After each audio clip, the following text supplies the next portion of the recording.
Assalamu alaikum. We are standing in front of probably one of the more popular traveling masjids in the country. This is your last stop before you head further west. And for those who are venturing west into the Shagaramas Peninsula or maybe even down the islands for a day of fun and adventure, when you're heading back from Shagaramas, this is your first stop out, usually to ensure that you get your salah, etc. on time. It is also a very frequented masjid by those who work in and around Port of Spain and the outskirts of the city as well. And it just happens to be situated in the midst of the city that is alleged to never sleep, the city of St. James. I have a fellow member of this Jamaat joining us right now in the form of Mr. Tabshir Boodoo. Tabshir is a former colleague of mine across at 103 FM who are also graciously sharing this series on their website, 103fm.tt. Don't forget you can also access all of the Iftar Insights episodes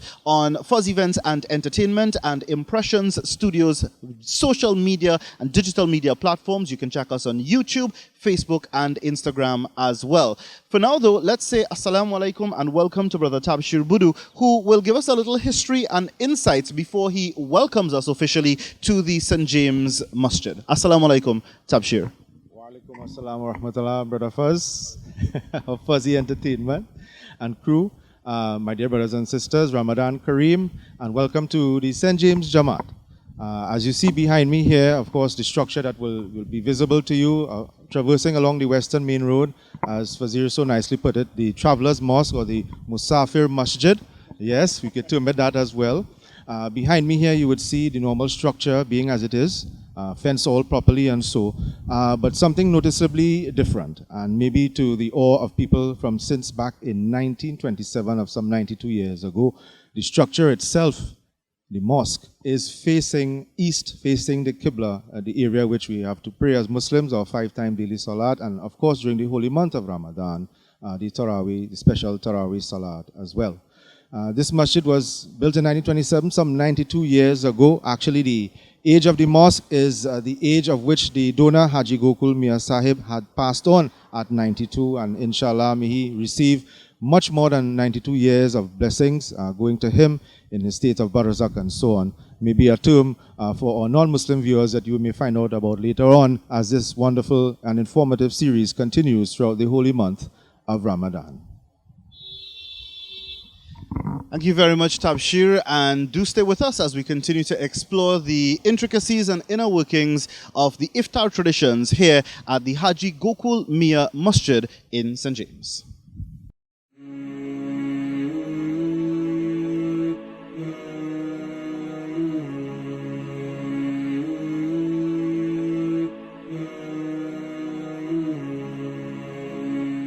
Well, we're in one of my favorite rooms of any establishment, and that is the kitchen.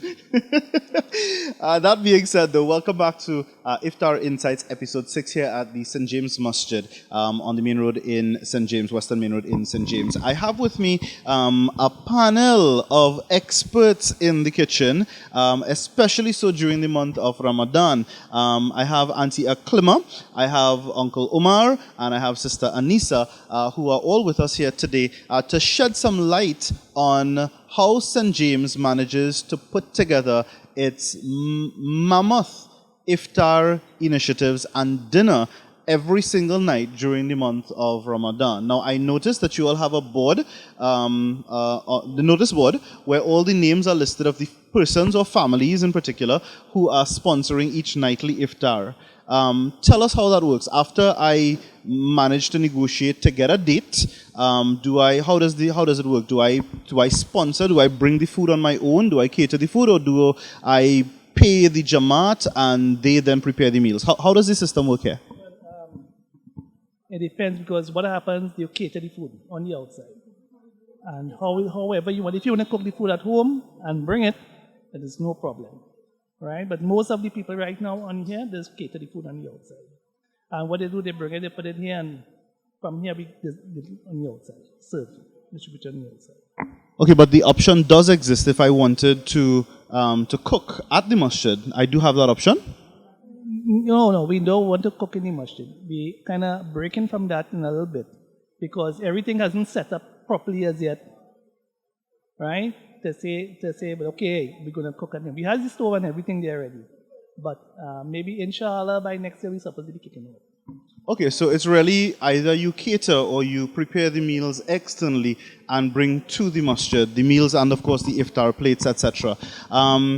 Auntie, what role do you play in the kitchen here at the masjid? Well, I have served. You help to serve? Are you the chief supervisor, ma'am? And, my husband is the assistant imam. So you assist the supervisory effort? Yeah.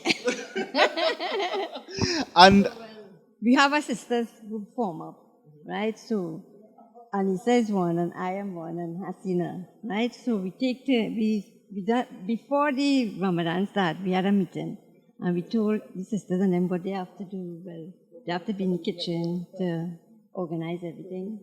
okay, all right. I had my iftar and dinner, but somebody catered for me. But I did my iftar. I did puff and a dates. That sounds lovely. And dates. That was to break the fast, right? But otherwise, the food, I order the food.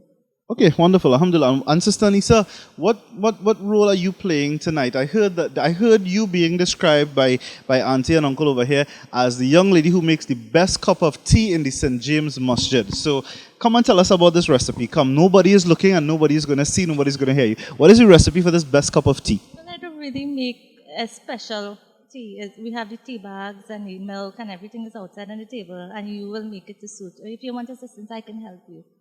So the best cup of tea is the one that you make yourself. Inshallah. Auntie, uncle, sister, thank you all very much for taking the time to share this information with us as well. And I do hope that Mama, you on WhatsApp? Do you use WhatsApp? I am going to take your number, inshallah, once uncle doesn't mind, and I'm going to send you the link for this video when it's done, inshallah, okay? All right. Episode 6 of Iftar Insights continues here at the St. James Masjid. Stay with us, inshallah.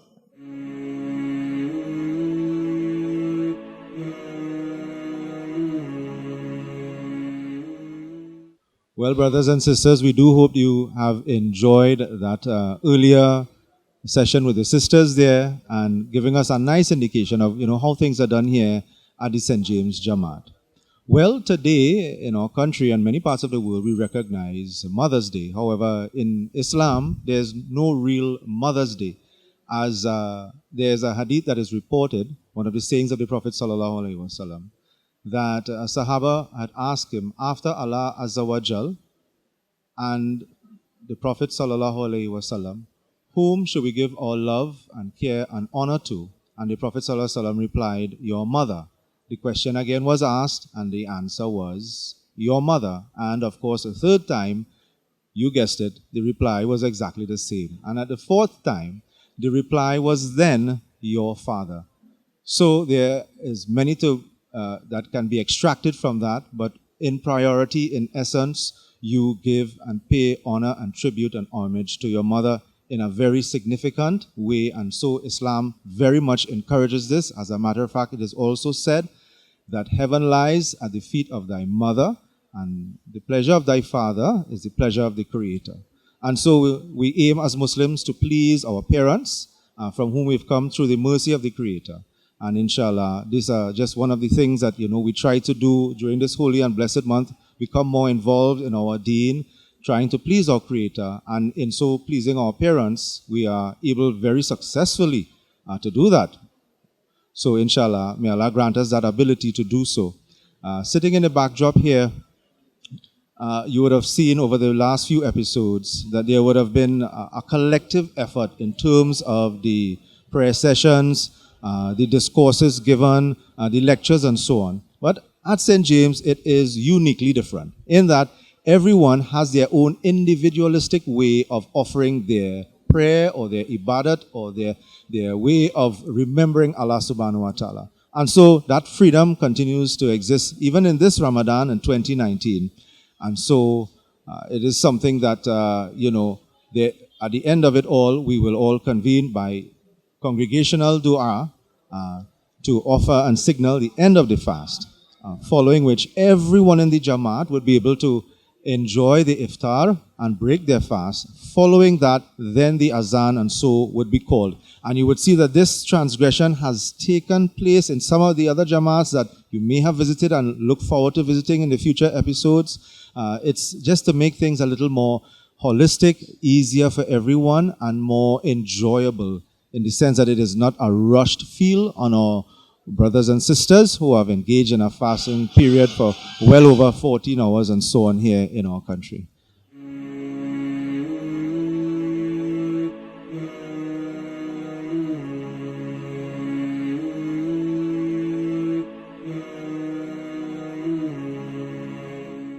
My dear brothers and sisters, you are listening to enjoying the 6th episode of Fuzzy Entertainment's Iftar Traditions in Trinidad Tobago. Today we are at the St. James Jamaat, and I happen to be not in anywhere strange, but a very comfortable and cool environment, the Imam's office, one of the places that we are always very most welcome here in this Jamaat, and speaks volumes of the individual himself who has been the Imam for the past 29 years. And prior to that, his beloved late father was the Imam for some 16 years. So the mosque itself is recognized as almost over 90 years of age, but for half of that time, it has been under the leadership of the Karimullah family. And I'd like to now introduce you and say salams to our beloved Imam Aslam Karimullah. Assalamu alaikum. Well, I was asked to answer the question about zakat and charity, right? When we abstain from food and drink and relations in the month of Ramadan, that is a form of charity. And when we feel hunger and thirst in the month of Ramadan, then we remember those people who don't have anything to eat and drink and don't have the basic necessities of life. We are also instructed by Allah Azza wa Jal in the Holy Quran, where He says, وَمِمَّا رَزَقْنَاهُمْ يُنْفِقُونَ, and out of the substance that Allah has provided for us, we are supposed to give not only the 2.5% per annum in zakat, but we are supposed to give sadaqat, which is the plural, sadaqah, singular, which is to give optionally from whatever little that we may have on a very continuous basis, so that we will be known as true Muslims in that sense, and we will also care for those, not only Muslims, but myself, I also give to the non-Muslims. I help them pay their bills, I give them charity, I buy food for them, I help them to get jobs, and so many other things that we do as forms of charity, which sometimes we do not check to see exactly what charity means. Zakah, some people choose to pay it in the month of Ramadan, because it is the more blessed month, but zakah is supposed to be paid on an annual basis, check according to the Islamic year, and not the ordinary year, which we go by from January 1st to the next January 1st. So with these words, I pray that will be sufficient and ample for your question, and pray that Allah will bless all of you for all the good work that you have been doing, and going to the respective Jamaats, inshallah ta'ala, and seeking information and putting it towards the public. Assalamu alaikum wa rahmatullahi wa barakatuh.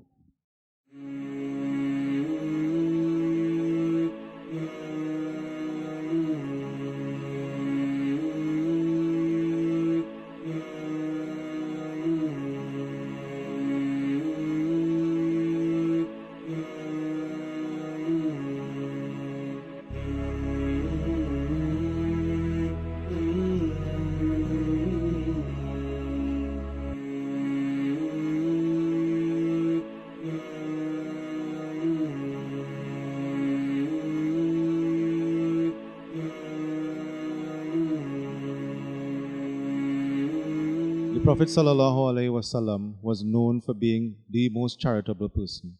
And for the holy month of Ramadan, he would be even more charitable. Just imagine how far that can go, for as simple as a smile to as much as what we've heard about from Imam Sahib just earlier on. My dear brothers and sisters, thank you for joining us, the members of the St. James Jamaat. Thanks for the entertainment for this wonderful feature and including us to be one of the Jamaats for the holy month of Ramadan during 2019. We thank you all. May Allah subhanahu wa ta'ala continue to guide you all and bless you all in your effort for what it has done, and may it be an encouragement for people who may be inspired by what they see to join the Deen, and for those of us who are already in the Deen to be inspired even further to continue and further enrich the traditions by which we stand as Muslims in this beautiful country of TNT. Brother Fazeer, assalamu alaikum, and thank you very, very, very much. Jazakallah khair.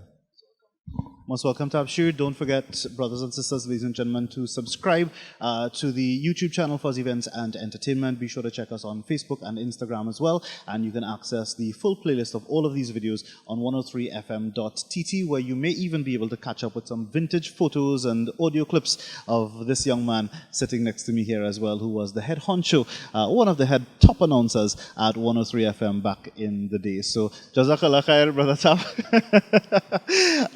For the time taken and for having us here at the St. James Masjid, inshallah. Iftar Insights will continue, and tomorrow, inshallah, we will be journeying from St. James, where we're at now, down south to the Claxton Bay Masjid. So we do hope that you will join us for that, inshallah. Until then, take care and assalamu alaikum.